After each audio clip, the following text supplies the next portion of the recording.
यात्रा करना चाहते थे। उनके लड़के थे पर उनकी ज्यादा आज्ञा नहीं पालन करते थे, तो सोचा कि बूढ़ा अकेले तीर्थ यात्रा कैसे कर पाऊंगा।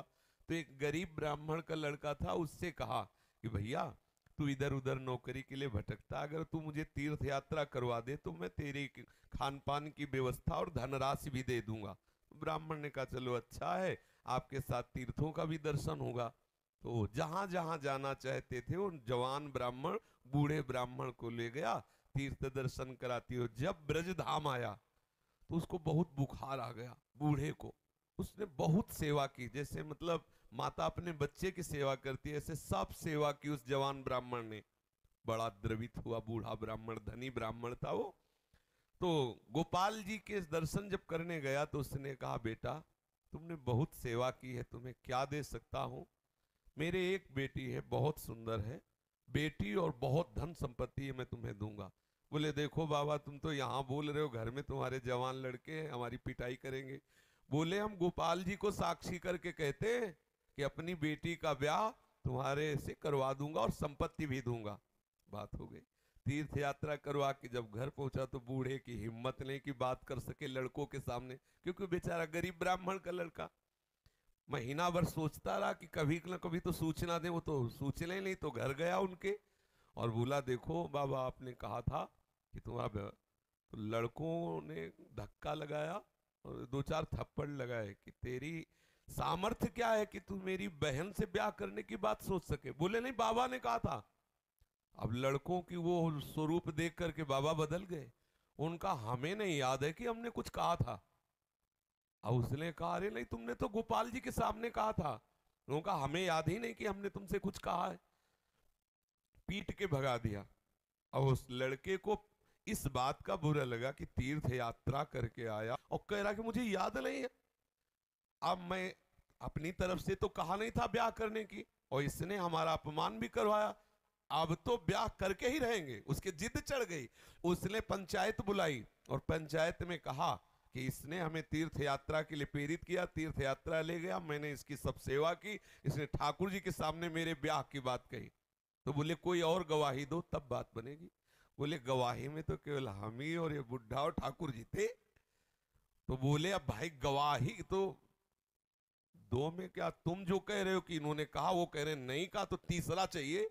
वो तीसरे में तो ठाकुर जी थे। तो बोले अगर गवाही दे दें तो हम जबरदस्ती करवा देंगे। पंचायत पहले लगती थी गांव में, जैसे होता है ना न्यायालय, तो छोटा मोटा न्यायालय समझो गांव का, पंच लोग जो निर्णय कर देते थे फिर वही होता था।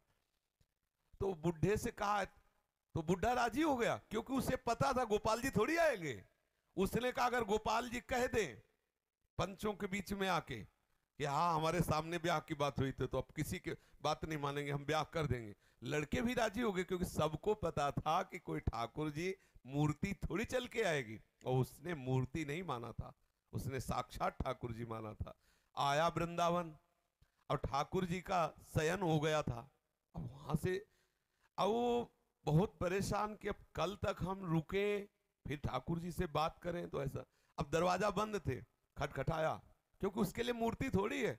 और कहा सुनो गोपाल जी, हम तुमसे ये पूछने आए कि वो जो वृद्ध ब्राह्मण था उसने कहा था कि नहीं तुम्हारे सामने ब्याह की बात। दो चार बार आवाज नहीं आया। फिर बहुत जोर से बोला भड़बड़ा के, देखो हम तुम्हें चैन से सोने नहीं देंगे, हम पैदल चल के आए, भूखे हैं, और आप ब्याह की समस्या है और आपको इसका उत्तर दे। छोटी मोटी बात होती तो छोड़ देते, ब्याह की बात है। ठाकुर जी ने अंदर से कहा मूर्ति कहीं चलती है वहां चल के, जब बोले मूर्ति बोलती तो चलेगी क्यों नहीं। ठाकुर जी फंस गए। ठाकुर जी ने अंदर से कहा कि कहीं मूर्ति वहां जाके थोड़ी उड़ीसा में वहां जाके साक्षी थोड़ी देगी, मूर्ति चलती थोड़ी है। बोले महाराज जब मूर्ति बोलती है तो चलेगी क्यों नहीं। अब ठाकुर जी विवश हो गए। ठाकुर जी बाहर निकल के आए और सब सेवक लोग सुला के गए थे। समझो कितना भाव में दम है। उसने देखा बहुत सुंदर गोपाल जी साक्षात ठुमुक ठुमुक कर करके आए, नौ किशोर। बोले देखो हम चलने के लिए तुम्हारे भाव के कारण राजी तो है, लेकिन भोग राग की व्यवस्था, क्योंकि हम वृंदावन के ठाकुर, हमें तो चक माल चाहिए, हमको चना चवेना में तो रुकने वाले हैं नहीं, रबड़ी गुलाब जामुन ये सब चक चाहिए। तो बोले देखो कुछ रुपया तो है, अब शादी का चक्कर, इसलिए व्यवस्था तो तुम्हारी बनाएंगे ही हम।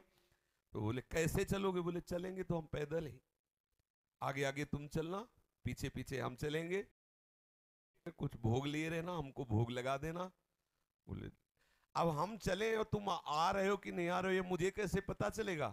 बोले नूपुरों की ध्वनि तुम्हें सुनाई देगी, अगर पीछे मुड़ के देख लिया तो जहां से मुड़ोगे वही हम खड़े हो जाएंगे, आगे नहीं चलेंगे। बात तय हो गई, चल दिए ठाकुर जी। अब आप देखो क्या मूर्ति है। अब वो बीच बीच में भोग लगाता हुआ जब अपने गांव के नजदीक पहुंचा तो सोचा केवल नूपुरे बज रहे हैं कि आ भी रहे हैं, मुड़ के देखा तो ठाकुर जी खड़े। बोले चलो, बोले अब नहीं, अब सबको लिवा के यहीं लाओ क्योंकि हमारा तुम्हारा वादा था। तो बोले कोई बात। गांव में दौड़ता हुआ गया, सबसे हल्ला मचा, वृंदावन के ठाकुर पधारे साक्षी देने के लिए। अब तो भीड़ इकट्ठा, साक्षात ठाकुर। अब सब पंच आ गए।